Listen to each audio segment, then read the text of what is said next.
Commanding in chief पश्चिमी नौसेना Shri Dinesh K Tripathi ji, general officer commanding in chief central command lieutenant general NS Raj Subramanya ji, प्रदेश के प्रमुख सचिव गृह श्री संजय प्रसाद जी, प्रमुख सचिव पर्यटन श्री मुकेश मिश्राम जी, प्रशासन एलडीए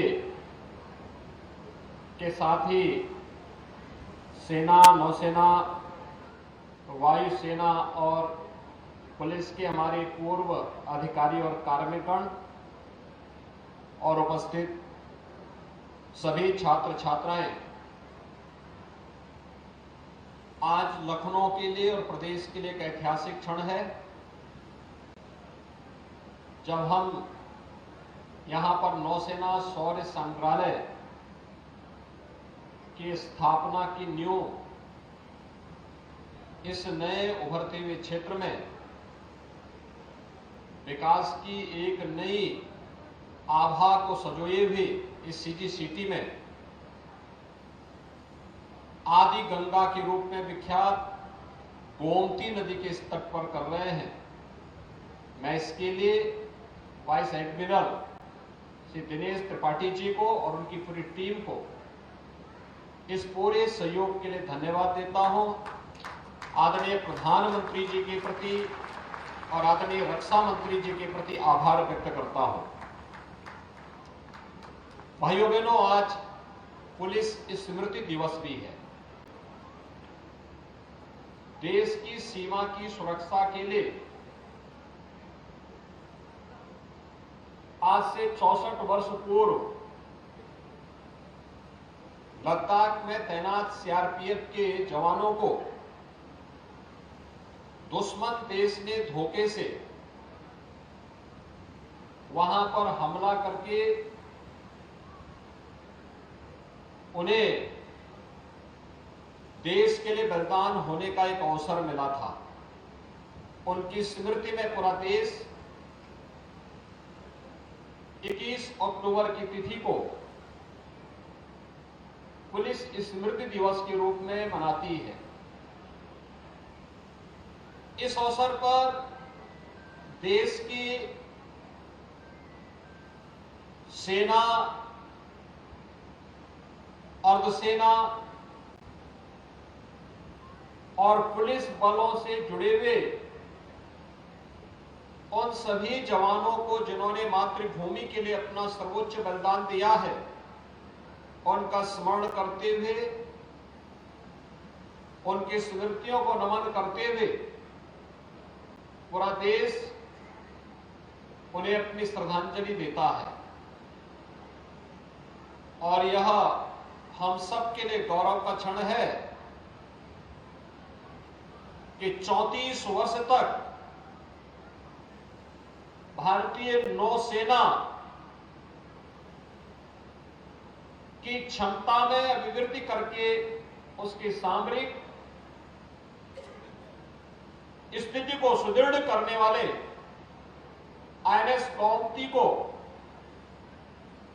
जब डीकमीशन किया गया तो वह आज यहां पर इस शौर्य संग्रहालय का हिस्सा बनने जा रहा है। मैं इसके लिए भारतीय नौसेना को, श्री त्रिपाठी जी को और उससे पूर्व जो अधिकारी थे जिन्होंने इस पूरी प्रक्रिया को आगे बढ़ाने में से पहले यह हम सबको इस बारे में आश्वस्त किया था कि यह प्रक्रिया अगर आगे बढ़ती है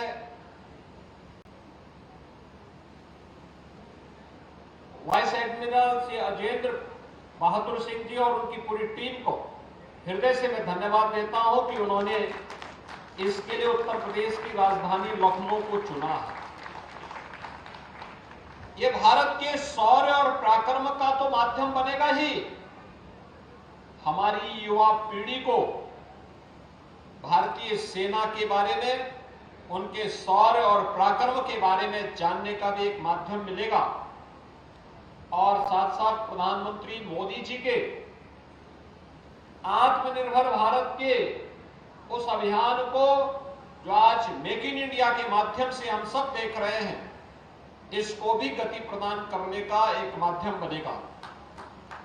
भाइयों बहनों, हम सब जानते हैं कि अपनी विरासत को और अपने अतीत को विस्मृत करके कोई समाज और कोई राष्ट्र विकास की बुलंदियों को नहीं छू सकता। अतीत सदैव व्यक्ति और समाज के साथ चलता है। अतीत की गौरवशाली क्षण एक नई प्रेरणा होती है, पथ प्रदर्शक होता है, आगे बढ़ने के लिए एक अवसर भी होता है। और यह भारतीय नौसेना की बढ़ती हुई ताकत का एक नया माध्यम बनेगा। और उत्तर प्रदेश जैसे राज्य के लिए, जो 2014 के पहले लैंडलॉक्ड स्टेट था, यानी ये माना जाता था कि उत्तर प्रदेश से जल मार्ग के माध्यम से कोई भी वस्तु उत्तर प्रदेश से बाहर नहीं जा सकती, लेकिन यह बात की बात थी। मुझे लगता है इसमें सच्चाई नहीं थी। आज से 50 साल पहले, 40 साल पहले हम लोग गांवों में सुनते थे कि नौकाओं से जल परिवहन होता था। जब सड़कें इतनी मजबूत, सड़कों का इतना अच्छा संचार नहीं था, ट्रेन का आवागमन इतना प्रभावी नहीं था, एक स्थान से दूसरे स्थान तक परिवहन का माध्यम और कोई भी वस्तु के ले जाने का माध्यम नदी या जल मार्ग ही बनता था। और छोटी छोटी नदियों का, यानी उत्तर प्रदेश इस दिश से बड़ा समृद्ध राज्य है कि पर्याप्त जल संसाधन उत्तर प्रदेश के पास मौजूद है। इन नदियों के माध्यम से और इनमें पोटेंशियल को देखते हुए उत्तर प्रदेश आज अपने यहां वाटरवे अथॉरिटी का गठन कर रहा है, स्टेट वाटरवे अथॉरिटी के गठन की कार्रवाई को आगे बढ़ा रहा है, जिससे हम इसके बेहतर उपयोग के माध्यम से प्रदेश के अंदर जल परिवहन के इस पोटेंशियल का उपयोग करते हुए प्रदेश में किसी भी वस्तु को एक स्थान से दूसरे स्थान तक आगे बढ़ाने के लिए कार्य कर सके। और हम सब आभारी हैं, प्रधानमंत्री मोदी जी ने देश का पहला इनलैंड वाटरवे वाराणसी से हल्दिया के बीच में जोड़ दिया है, जो वर्तमान में पूरी तरह क्रियाशील है, कार्य कर रहा है। यानी लैंडलॉक्ड स्टेट से मुक्त होने का एक माध्यम प्रधानमंत्री जी ने हमें दिया। अब स्टेट का वाटरवे अथॉरिटी इस दिशा में कार्य करके भारत सरकार की अथॉरिटी के साथ कार्य करते हुए इस कार्यक्रम को आगे बढ़ाने में अपना योगदान देगा, तो हम उत्तर प्रदेश के इस पोटेंशियल को भी आगे बढ़ाने में हमें मदद मिलेगी। दूसरा, इस संबंध में उत्तर प्रदेश से जुड़ी हुई एक महत्वपूर्ण गाथा आती है। साउथ कोरिया आज अपनी टेक्नोलॉजी के लिए जाना जाता है। साउथ कोरिया में वहां का जो राजवंश है, उनका यह मानना है कि उनकी दादी मां अयोध्या की राजकुमारी थी और उन्होंने उनकी स्मृति में अयोध्या में एक स्मारक बनाने के लिए हम लोगों से अनुरोध किया था, तो हम लोगों ने उनको लैंड उपलब्ध कराई। उनका वहां पर स्मारक भी बन चुका है, जिनको अयोध्या में राजकुमारी रत्ना के रूप में जाना जाता था। और वहां पर क्वीन हो के रूप में साउथ कोरिया में उनको स्मरण किया जाता है। आज भी उनके प्रति बड़ी श्रद्धा का भाव है। कहते हैं आज से 2000 वर्ष पहले राजकुमारी रत्ना अयोध्या से जल मार्ग के माध्यम से ही साउथ कोरिया पहुंची थी। आप अनुमान करिए 2000 वर्ष पहले भी उत्तर प्रदेश का संबंध जलमार्ग से था। यहां पर सातवाहन, चोल, गुप्त इन सभी राजवंशों की चर्चा हुई, लेकिन हम द्वारिकाधीश को भूल जाते हैं।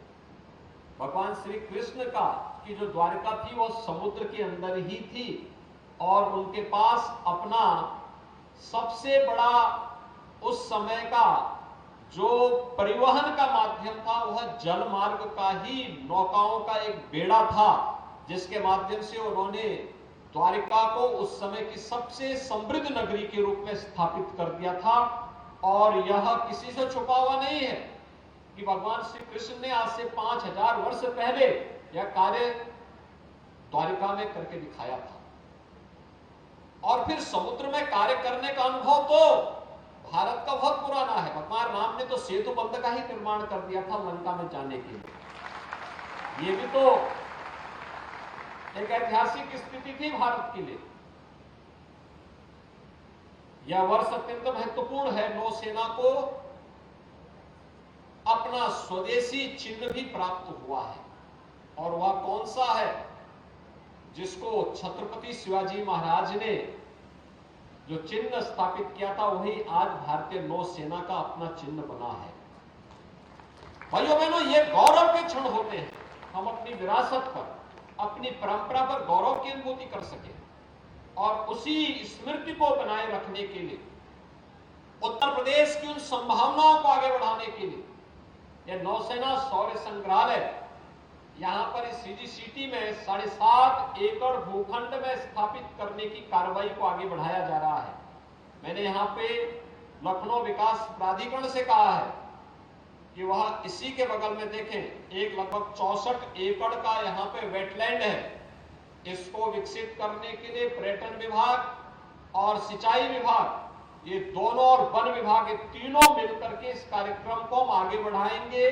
मुख्य सचिव स्वयं इस प्रक्रिया को तेजी के साथ आगे बढ़ाने का तो कार्य करे ही, लेकिन साथ साथ यहां पर उत्तर प्रदेश के वे जवान जिन्होंने देश की आजादी के बाद विभिन्न युद्धों में सीमाओं की सुरक्षा करते हुए देश की आंतरिक सुरक्षा के लिए और विभिन्न राज्यों में कानून व्यवस्था की बेहतर स्थिति करने के लिए अपना सर्वोच्च बलिदान दिया है, उनकी स्मृतियों को बनाए रखने के लिए भी यहां पर एक स्मारक, पुलिस स्मारक के रूप में या सैन्य स्मारक के रूप में प्रदेश के अंदर स्थापित होना चाहिए, जिससे आने वाली पीढ़ी को सेना, अर्धसेना और पुलिस के प्रति गौरव और सम्मान का भाव पैदा हो सके।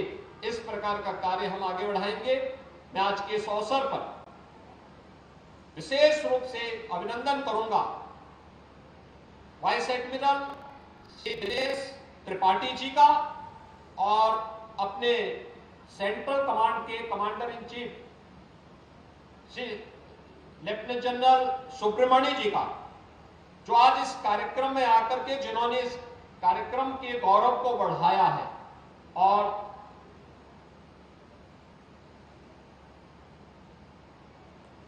वाइस एडमिरल त्रिपाठी जी तो स्वयं इस कार्यक्रम के लिए ही यहां पर उपस्थित हुए हैं। मैं इस अवसर पर एक बार पुनः उनको राज्य शासन की ओर से धन्यवाद देता हूं और उन्हें आश्वस्त करता हूं कि जिस विश्वास के साथ नौसेना ने उत्तर प्रदेश शासन को यह INS गोमती उपलब्ध करवाया है, उसकी गौरव और गरिमा के अनुरूप एक शौर्य संग्रहालय उत्तर प्रदेश शासन पूरी प्रतिबद्धता के साथ यहां पे बना करके यहां पर विशेष आयोजन को भी आगे बढ़ाने में पूरी मदद करेगा। और मुझे विश्वास है कि यह उत्तर प्रदेश के वाटरवे की दृष्टि से, उत्तर प्रदेश के युवाओं के रोजगार की दृष्टि से एक मील का पत्थर साबित होगा। आज के इस पूरे कार्यक्रम के प्रति मैं एक बार फिर से नौसेना को और पर्यटन विभाग को धन्यवाद देते हुए आप सबके प्रति अपनी शुभकामनाएं देता हूं। आपको शारदीय नवरात्रि की भी और विजयादशमी की भी अपनी शुभकामनाएं देता हूं। धन्यवाद। जय हिंद। बहुत बहुत धन्यवाद माननीय मुख्यमंत्री महोदय आपके आशीर्वचन के लिए। और आप सबसे अनुरोध है कृपया अपने स्थान पर खड़े हो जाएं।